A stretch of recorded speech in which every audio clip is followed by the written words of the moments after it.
Hola, ¿qué tal? Estamos en un nuevo capítulo del She Talks, ya es el 5º capítulo y hoy nos acompaña Grace Keller.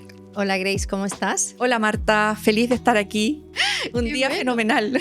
Y qué sonriente, buenísimo Grace. Bueno, vamos a conversar durante 30 minutos aproximadamente y como decimos a todas las Walk Talkers, Grace Keller es parte también del Walk the Talk 33. Esto es un paseo que vamos a dar por la montaña, Grace, de manera que empezamos ahora al principio de un camino y cuando lleguemos a la cima nos sentaremos un rato y miraremos hacia atrás para ver todo lo que hemos andado juntas. Y antes de empezar el camino, me gustaría preguntarte por una palabra. Pilsina. Pilsina. Sí. Ok. Con P. Pilsina. Ok, Pilsina. Bueno, qué intriga. Cuando lleguemos arriba del cerro, te voy a preguntar por esta palabra. Y como vamos a caminar por la cordillera, ¿qué relación tienes tú con la montaña, con la cordillera? Yo nací cerca del mar. Soy de Concepción. ¿Ya? Por lo tanto, mi relación era con el mar. Muchas veces me agarró la ola, me golpeó, nos bañábamos con un mar frío, el mar de la 8ª región. Bueno, ahora sí, 8ª región todavía.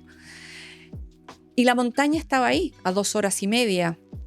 El volcán de Chillán, los nevados de Chillán, que era el lugar donde generalmente los penquistas, porque así nos llamábamos los penquistas, íbamos a la montaña, a los nevados, los famosos nevados de Chillán.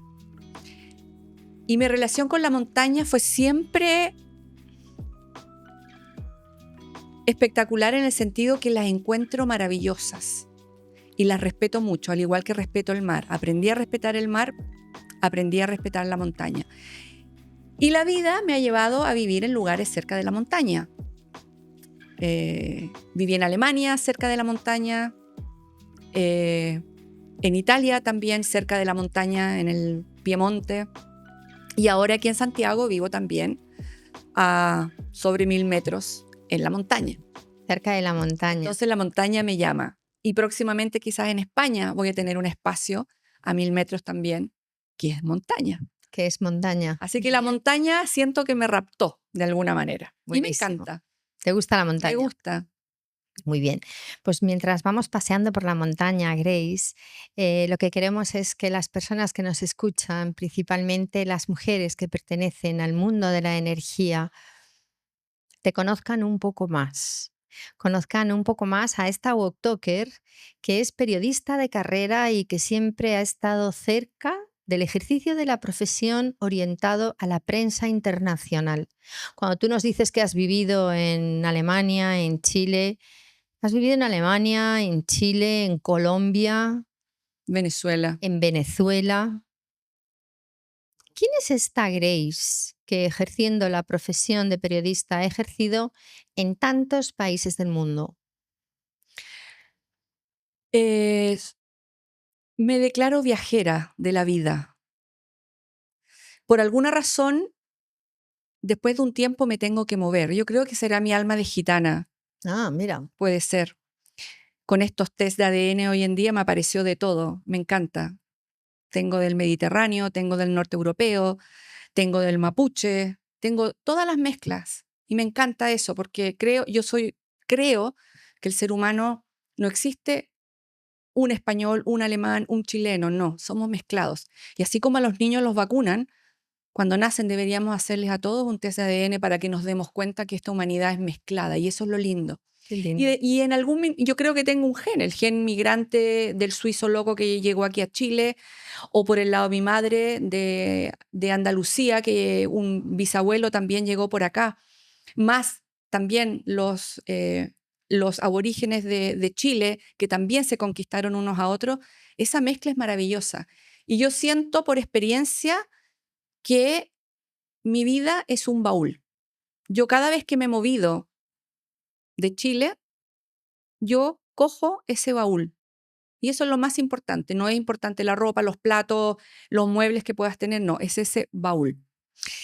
Qué lindo escucharte Eso del alma gitana, qué bonito es, ¿no? Tan rubia, con una piel tan blanca, hablar de que tienes alma gitana y qué mensaje tan potente y tan positivo, ¿no? Para las personas que nos escuchan, pero principalmente para las mujeres que nos escuchan, sobre todo para las mujeres de las nuevas generaciones, para hacer entre todas diversidad, ¿no? Para construir entre todas este espacio común que es el mundo en el que nos ha tocado vivir.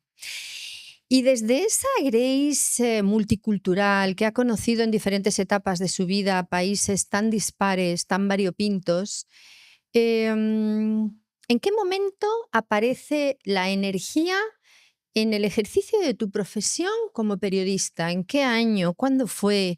¿Por qué empezaste a mirar a la energía o cuándo empezó la energía a buscarte a ti, Grace? Esa es una historia muy, muy simpática porque em, muchos me van a relacionar hoy en día con el hidrógeno renovable. Claro. Año 2001, recién llegada a Alemania. Yo llegué a Alemania en el 99, 2001. Eh, BMW saca un prototipo, la serie 7 a hidrógeno, y lo muestra en una feria. 2001. El 2001. Wow, esto probablemente mucha gente no lo sabe. Exacto, el 2001. Y como periodista fui y les pedí una entrevista y me reuní con ellos. Y cuentan la historia que este es un prototipo solo para demostrar que un auto hidrógeno funciona, pero no lo iban a masificar, no era para producirlo, era un prototipo. Pero me quedó dando vuelta y luego ellos, los alemanes, el año 2001, ya tenían claro que Chile tenía una potencia en energías renovables enorme, algo que yo como chilena, 2001, no lo sabía. Eso me quedó y comencé a ir a las primeras ferias que aparecieron en Alemania. Estaba la Intersolar, por ejemplo, me Ya. acuerdo, muchos años atrás cuando no iba ningún chileno, era muy poco. En Chile yo venía de vacaciones a Chile, hablaba sobre fotovoltaica y todos me decían acá, bueno, es que tú vienes de un país desarrollado, aquí falta mucho. Y me fui relacionando con esto y además porque conoces más de cerca en el sentido de la economía, de la eficiencia energética.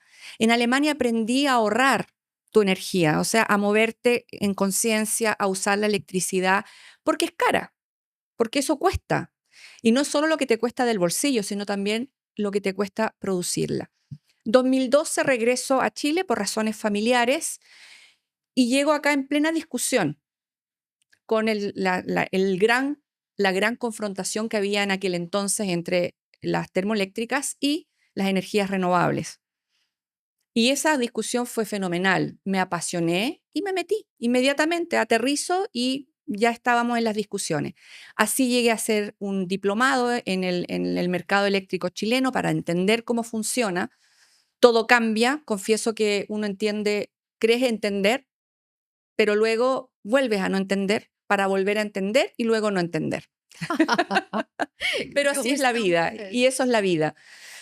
Entonces, así llegué a las energías renovables, aterricé en Chile, las discusiones muy interesantes, tuve discusiones con amigos que hoy son renovables, pero en ese tiempo no, donde obviamente el blackout, el temor del blackout, que lo vivimos ahora en febrero, pero el temor del blackout nos daban. Pero te voy a contar una anécdota también, que Dale. de alguna manera me acercó, pero de una forma tangencial. Estaba haciendo mi práctica, esto era el año verano 99, ¿Ya? y se estaba haciendo una estación, la famosa estación de Charrúa, ¿Ya? y se estaba haciendo en emergencia. Esto es una confesión, yo creo que aquí, Subestación Charrúa, sí, ¿ok? tal cual. Y no tenían permiso. Entonces, como periodista en práctica, me tocó en ese tiempo, mira, no me acuerdo ni el nombre, que sería hoy como el Ceremi de Medio Ambiente, ¿Ya? y no me quiso recibir. Y yo me senté en la oficina y lo esperé a salir de la oficina. Estuve 2 horas, me hizo esperar 2 horas hasta que él tuvo que salir. Y cuando él sale, yo voy con él. Y lo único que le pregunto, ¿tiene permiso Charrúa? No. Se publica, paran Charrúa, llaman a mi medio para decir, oye, ¿qué está pasando acá? Esto no puede ser, en una época donde los telefonazos eran mucho más comunes. Ya, era otro Chile. Era otro Chile. Y así fue, como hasta me ofrecieron trabajo, pero de ahí me fui. Y ahí Pero fue. esa anécdota fue muy interesante porque me tocó conocer también en esa experiencia Ralco, por ejemplo, de escuchar a las comunidades ahí, algo que me emocionó, que hasta el día de hoy me emociona, estando de acuerdo o no, esto es totalmente transversal, pero una comunidad de las mujeres que me dicen, para nosotros el río es nuestra vida, parimos en el río, vivimos a la orilla del río, nosotros necesitamos que el río suene, que el río nos hable, y por eso estaban en contra en ese minuto. Entiendo, no es una crítica al sistema, porque es cuando se necesita, pero te lo cuento porque era muy joven y hasta el día de hoy, que ya estoy más vieja, se me paran los pelos cuando me acuerdo de eso. Qué lindo escucharte, sobre todo porque tú eres una persona que quizá quienes no te conocen te ven y lo que te miran y lo que ven es una mujer muy racional, que quizá es muy alemana, de alguna manera podríamos asociar con alguna conducta teutona y sin embargo no. Quienes sabemos quién eres, Grace, sabemos que eres una caña, una débil caña, un mirlo blanco, una mujer de una sensibilidad extraordinaria, capaz de mirar a las comunidades y ver lo que acabas de decirnos que ves cuando miras, ¿no? ¿Qué hacías en Alemania, Grace? ¿Por qué te fuiste? Bueno, el amor, la aventura, las ganas de moverme otra vez me llevó. Me fui a Alemania por un año para probar y luego quería seguir en Barcelona para hacer un magíster en comunicaciones.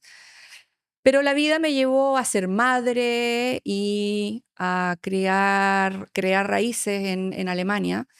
Yo me sentí muy bien en Alemania. No, confieso que me adapto como me adapté en mi vida en Venezuela o cuando estuve en Colombia, Fuiste madre en pero Alemania. fui madre en Alemania. ¿Cuántos hijos tuviste? Un hijo, ¿Un hijo? un hijo. Un ¿Cómo se? reto, ¿ah? Para una mujer que no quería tener hijos. ¿No querías tener No, hijos? siempre de chica, de joven, yo decía yo no quiero tener hijos porque no estaba en mis planes. Mis planes era ser una mujer profesional, independiente.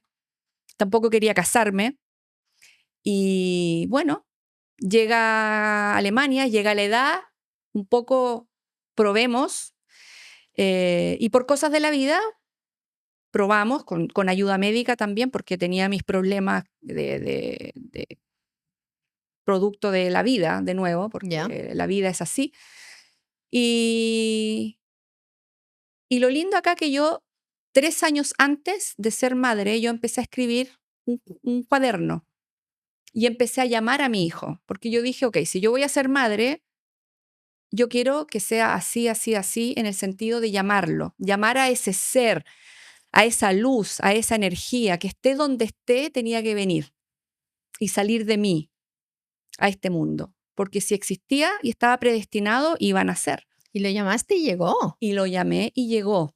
¿Cómo se llama tu hijo? Y mi hijo se llama André León. André León. André León. ¿Y dónde está André hoy día? André vive en Holanda ahora, cumplió 21 años la semana pasada, el 12, y es mi corazón, es el hombre de mi vida. Es el hombre de mi vida y ahí está. Y un tipo que lo eduqué para la vida, ¿eh? Es difícil, porque como padres, o como en mi caso, como madre y padre, bueno, como madre, qué rico es tenerlos contigo, qué rico es que estén contigo.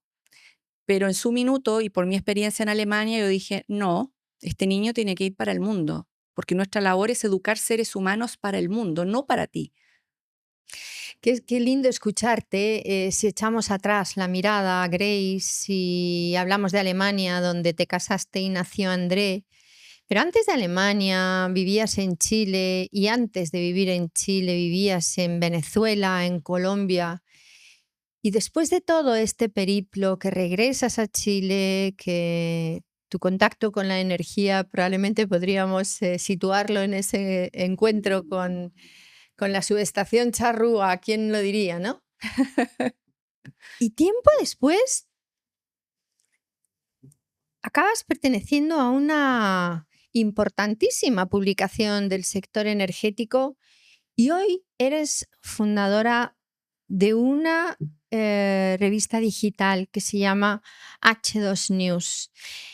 Pero a mí, antes de que nos cuentes qué es H2 News ¿Qué es para ti ser una mujer a la que cada día con más interés y con mayor intensidad se le identifica con el hidrógeno verde, no solo en Chile, sino fuera de Chile? En tu condición también de vicepresidenta de la Asociación Chilena de Hidrógeno, antes de que nos cuentes eso, en todos esos pasos que has ido dando en la vida, en todos esos momentos donde has vivido en un país, en otro, en una circunstancia familiar y en otra, ¿ha habido algún momento en el que hayas sentido vértigo? Muchas veces. Muchas Sí, veces. claro. Cada cambio ha sido un vértigo. Piensa, me fui a Venezuela cuando mi padre muere, terminé el colegio porque él murió prácticamente el último año de colegio. Y mi madre, ella vivía en Venezuela. Mi madre se fue el 73 por razones políticas. Se fue a vivir a Venezuela con su familia, su marido. Yo soy hija de papá. Obviamente son decisiones que yo no participé porque era muy pequeña, era bebé o niña pequeña. Y yo a mi madre puedo decir que la conocí cuando yo tenía 10 años. 10 años conocí a mi madre. Entonces, eso me movió. Y cada cambio, imagínate que luego con 17 años yo hice mis maletas y me fui. Me fui, dejé la casa que me vio crecer, en tiempos donde no todos se iban y era difícil irse. Pero yo me fui y, y me fui a Venezuela, un cambio de un Chile gris, de un Chile que era totalmente diferente. Me fui a un país donde era muy americanizado. Ujú. Los autos, los viajes a Miami, era todo muy con una dinámica, el aeropuerto, todo era para mí impresionante. Y así llegué a Venezuela y en Venezuela hasta el día de hoy tengo, bueno, hice muy buenas amistades que hasta el día de hoy tengo, lamentablemente casi todas fuera de Venezuela ahora por la situación política que conocemos muy bien. Y en eso hice en mí algunos mis cambios a Colombia, pero Colombia fue sin vértigo, en Colombia fue más de placer, porque amé Colombia. Tuve hasta un novio, un pololo colombiano, Sí. claro, entonces me iba. Luego el segundo vértigo fue volver a Chile. El tercero diría grande, bueno, el gran vértigo fue haber perdido a mi padre con 16 años. Eso es algo que es un dolor que para una jovencita de 16 años es terrible, sobre todo que es tu papá, era mi todo, era mi todo. Bueno, luego el vértigo de irme a Alemania, otro idioma, y aún recuerdo, yo escuchaba la radio y yo decía, esto no lo voy a aprender nunca, porque aparte de teléfono y Ajá. kiosk, no entendía más. Y luego el ser madre, ese es otro vértigo, muy grande el ser madre. No era la felicidad que te dicen. Yo, de hecho, cuando nació mi hijo, yo dije, ¿dónde están esas mentirosas que te dicen que ser madre es la felicidad del mundo? No, dije no. Y eso Ca- fue un vértigo. Cada vez que te escucho, porque en alguna ocasión en el 33 nos has dicho que esto que estás diciendo ahora, que a mí personalmente me admira tu capacidad de declarar algo que es tan potente y a la vez tan sincero y que a tantas mujeres les puede ayudar porque rompe un poco el paradigma este de que las mujeres todas tenemos que tener instinto maternal y todas tenemos que estar fascinadas con nuestra condición de madres, ¿no? Te preguntaba lo del vértigo, Grace, porque en el ejercicio de liderazgo, cuando las mujeres nos desempeñamos en una función profesional y tenemos ambición porque queremos crecer y le ponemos entusiasmo a la vida, nos da susto muchas veces. A todo el mundo eh, le da susto, ¿no? Mm. Esto que creemos, las mujeres que creemos que solo nosotras tenemos susto, solo a nosotras nos da vértigo. No, el vértigo es una cosa que existe, es eso que hace de una condición vertiginosa una situación en la vida, Mm. una imagen en la vida. A veces una imagen que nosotros distorsionamos, otras veces no. Pero lo cierto es que el vértigo es algo que muchas veces sentimos cuando crecemos como profesionales. Dice Benjamín Labatut en su libro, he tenido que leer el apellido porque nunca lo pronuncio bien, en su libro Un verdor terrible, dice algo precioso relacionado con el vértigo. Dice que un poco de la eternidad debiera pertenecer a aquellas personas capaces de ponerse frente a la vertiginosa extensión del océano con los ojos cerrados. Si yo te pregunto si ante esas situaciones de vértigo que nos describías y que probablemente muchas de nosotras que estamos escuchando podríamos imaginarnos, ¿cómo has tenido los ojos abiertos o cerrados? Muchas veces cerrados, en lo profesional y en lo personal, porque creo que la vida, el mundo y la vida, sí, de cada una está llena de cambios y a veces tenemos que cerrar los ojos. Mira, un ejemplo. A ver. Cuando voy en moto con mi pareja, voy sentada atrás. Es un vértigo físico, porque a veces son 170 kilómetros. O en 170 curvas. por hora. Sí, en Ya. autopista o a veces en curva, ir a Mendoza. Piensa cruzar el Cristo Redentor en moto. Es maravilloso. Y de pronto yo veo situaciones que me incomodan. Por decirlo así prudentemente, Que me te da incomoda. susto, Ya. que te dices que te... Bueno, Ya. no voy a decir la palabra, pero... Y tengo dos alternativas. O digamos tres. O no subirte y no vivirlo. O gritar como una loca. Pero lo que yo hago, cierro los ojos. Y Qué así han sido los vértigos en mi vida. Cierro los ojos y paso. Cierro los ojos y paso, me encanta. Paso. Eso es el título de esta entrevista, cerrar los ojos y pasar ante los vértigos. Grace, creas H2 News, eso te hace ser una periodista importante dentro del sector energético, una persona a la que se le preguntan cosas, una opinión que pesa, que importa, que se considera. ¿Qué tanto se cierra los ojos hoy día en el mundo y también en Chile, en el sector energético, con todo lo que está pasando a nivel mundial? ¿Qué tanto quienes tienen quizá el poder para cambiar las cosas se encuentran ante situaciones de vértigo donde no sé si por tener los ojos abiertos o cerrados se atreven a dar pasos? ¿Qué tanto es así lo que está pasando en el mundo? Creo que estamos en un momento, y lo hemos conversado tú y yo, de situaciones muy dadas a la ideología. Y no quiero hablar de ideologías políticas, sino en momentos donde si alguien piensa diferente puede ser atacado. Ujú. Si alguien propone algo que esté fuera de los paradigmas que hemos dado o que se están dando, es atacado. Entonces yo creo que estamos en un momento donde están ocurriendo cambios muy fuertes, pero creo que es un momento de transparentarnos y no solamente en el tema de la energía, sino transparentarnos como los seres humanos que somos. Ok. Porque somos profesionales, podemos ser ingenieros, podemos ser periodistas, pero somos seres humanos.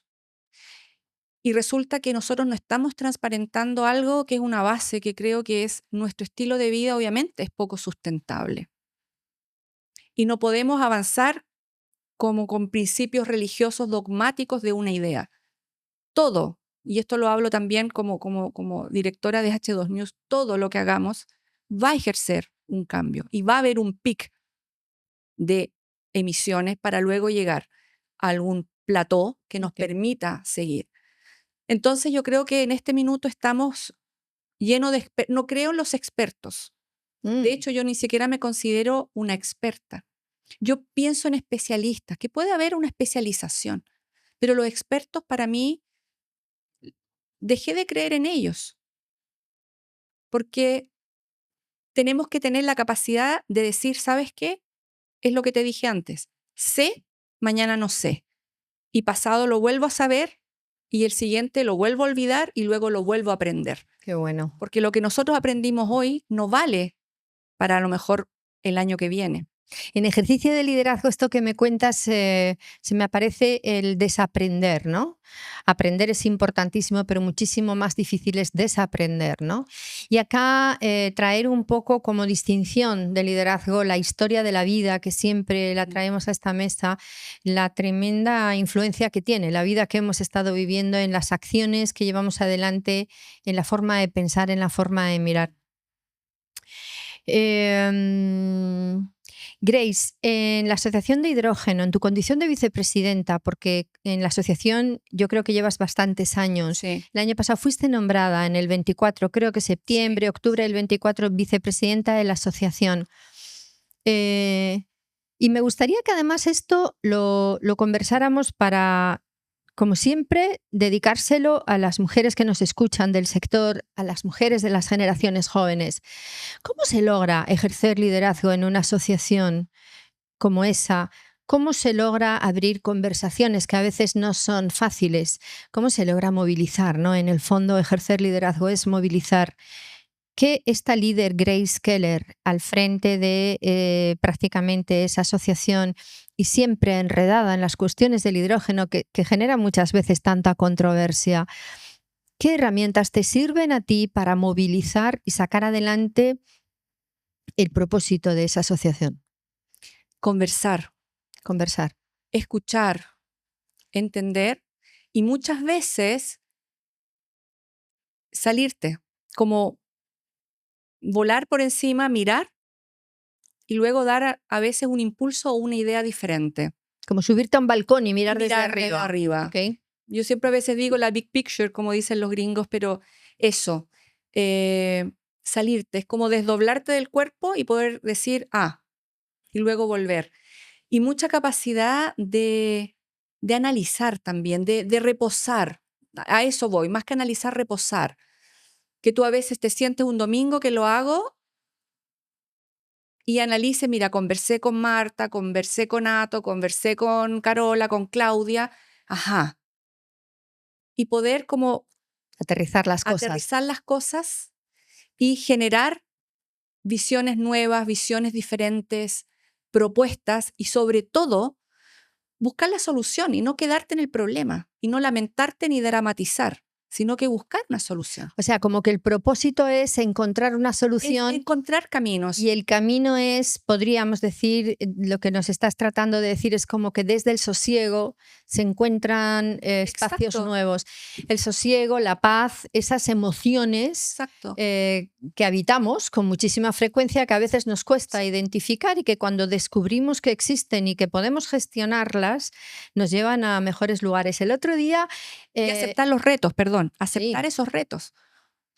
Buenísimo. Escuchaba, te decía el otro día una entrevista que alguien le hizo a Miguel Bosé en este momento de su vida donde vuelve a los escenarios después de haber atravesado unos años difíciles y dijo algo que me encantó.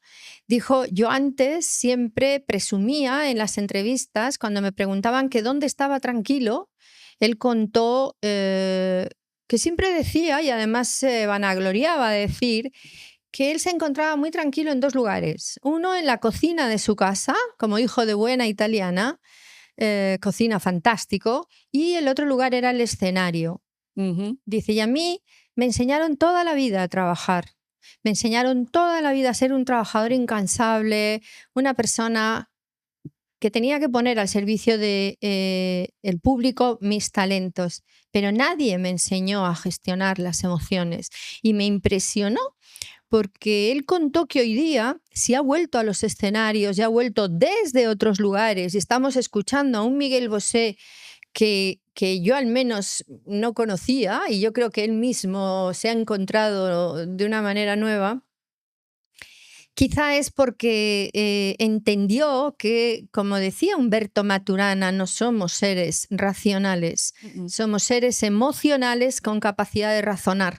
Y qué importante incorporar esto en nuestras vidas para ejercer nuestra función profesional, entendiendo que somos seres humanos llenos de emociones y que en la medida en la que podemos gestionarlas, vamos a ser mucho más talentosos y vamos a poder poner al servicio de otros nuestra vida personal y al servicio de las organizaciones que nos pagan nuestras capacidades profesionales, ¿no?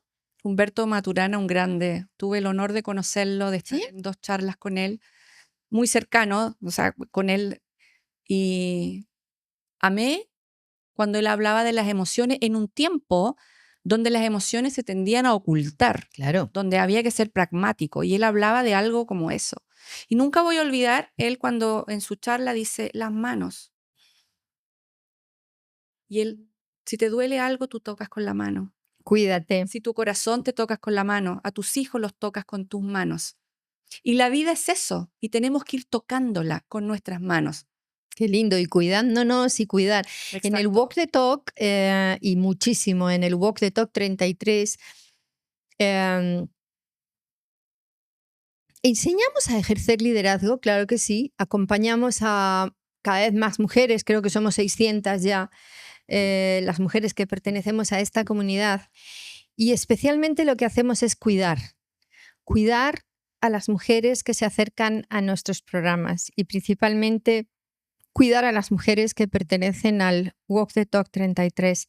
Grace, no sé si se te ha hecho muy largo o muy corto este Maravilloso. paseo, Me encanta. pero me parece que estamos llegando al final, creo. A la montaña. Sí, estamos llegando aquí al cerro, arriba, a la cumbre de esta montaña, que tampoco ha sido muy difícil subir porque hemos elegido un paseo no muy pendiente para que pudiéramos ir conversando tranquilamente sin ahogarnos. Y yo te decía al principio que te iba a preguntar por la palabra que nos decías, que la apunté aquí, y es pilsina. ¿Qué es pilsina, Grace? No sé, pero es como mi abuelo paterno, con quien también me crié, me decía. Él hablaba poco, pero él silbaba mucho e inventaba canciones que no se entendían, con palabras raras. Y en esas canciones, pilsina. Y yo era la pilsina. Tú eras la Yo era pilsina. la ¿Y qué es pilsina. pilsina? No lo sé. ¿Y procede Yo- de alguna palabra?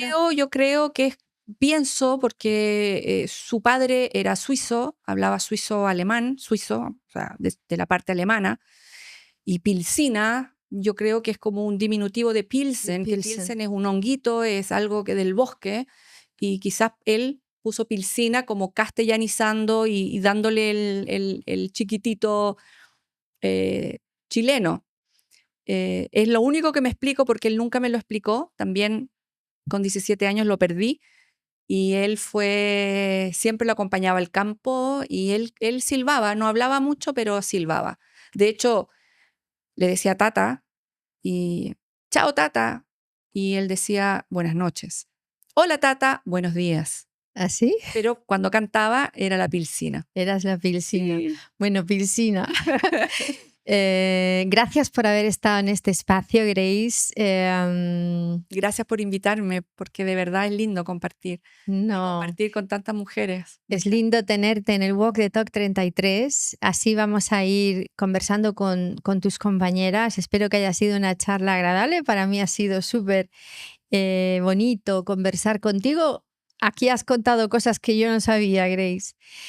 Y vamos a aprovechar para hablar a la audiencia de algo que en Walk the Talk vamos a organizar el día 26 de junio en Santiago de Chile, que es el primer foro de mujeres líderes en energía, el primer foro latinoamericano de mujeres líderes en energía en el Hotel Marina Best Western. Vamos a estar una jornada entera escuchando a mujeres hablar de energía porque vamos a hablar de energía, vamos a hablar de la contingencia, vamos a hablar de lo que le pasa al mercado chileno, vamos a hablar de los desafíos que tenemos como país ante la transición energética, de los desafíos que tiene América Latina en un contexto latinoamericano de transición energética. También vamos a hablar del mundo de la energía, que no tiene límites ni en países ni en regiones, y lo vamos a hacer con mujeres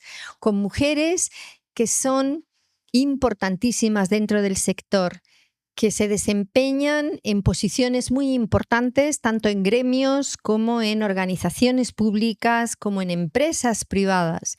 Y nos van a estar acompañando en conversaciones movilizadoras. Queremos mostrar al mundo que se puede hablar de otra forma, que se puede hablar de otra forma, que se puede conversar de otra manera, que podemos juntarnos para lograr propósitos desde posiciones diferentes, que no se ha terminado el mundo, que estamos las mujeres para inventar nuevas maneras de conversar, para conversar conectadas con nosotras mismas, con nuestro talento. Va a ser un evento que pretendemos que rompa un poco con la dinámica a la que siempre asistimos cuando hablamos de género. Vamos a tener algunas mujeres que darán charlas tipo TED, que se llaman The Walking Talks en Walk the Talk, y esperamos que nos sigan en redes sociales y que se inscriban, porque las plazas son limitadas y la velocidad a la que se están inscribiendo es altísima. Así que dicho esto, Grace, Pilsina, gracias por acompañarnos y atentas a Grace Keller, porque ella también es una líder de la que van a oír hablar durante muchísimo tiempo. Gracias, Grace. Gracias.